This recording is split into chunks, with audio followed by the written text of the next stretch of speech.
J'ai organisé l'église, c'est un gouvernement, mais il faut que ce soit organisé. On a commencé par les comités. À mesure que l'église grandit, de nouvelles questions apparaissent. Quel est le rôle des femmes? Même les collègues hommes, pasteurs qui servaient avec nous, n'étaient pas d'accord que ce ministère-là exerce à l'église baptiste. Qu'est-ce que les femmes peuvent faire? Mais il faut dire que le pasteur Dion, effectivement, Dieu lui a donné cette vision d'encadrer les femmes parce qu'il a vu que, en tout cas dans une église où les femmes sont converties, l'église avance. L'église est l'épouse du Seigneur. Et une épouse n'a pas qu'un seul bras pour servir son époux. L'épouse a deux bras. Et l'église a deux bras. Il y a les hommes et il y a les femmes. Donc on ne peut pas dire que les hommes qui sont le bras droit, c'est eux seuls qui doivent travailler. Il faut que le bras gauche vienne au secours du bras droit pour qu'il y ait de l'équilibre et que le travail soit parfait.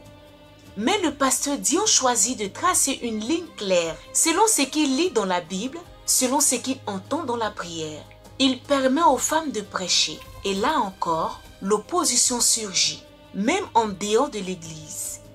À une année, j'ai entendu dire même un doyen dire aux autres collègues, prions pour notre frère Dion parce qu'il est égaré, il est sorti de la saine doctrine. Mais il faut dire que c'est toute la Côte d'Ivoire, surtout les communautés sœurs, n'étaient pas d'accord. Et ce jour-là, nous ont convoqués au plateau, à l'église méthodiste, que pourquoi le pasteur Dion accepte que les femmes prêchent l'évangile, que les femmes servent Dieu, alors que Dieu a dit que ce n'est pas possible. Donc on était là et discutait avec papa, et la question qu'il a posée pour qu'on soit libre, c'est qu'il leur a demandé, le Saint-Esprit est de quel genre, féminin ou masculin? Ils n'ont pas pu répondre ça.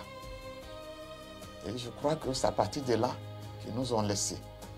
Aujourd'hui, ceux mêmes qui s'opposaient à cette doctrine sont obligés de se rendre compte qu'en fait, l'Esprit peut utiliser et l'homme et la femme pour proclamer sa parole.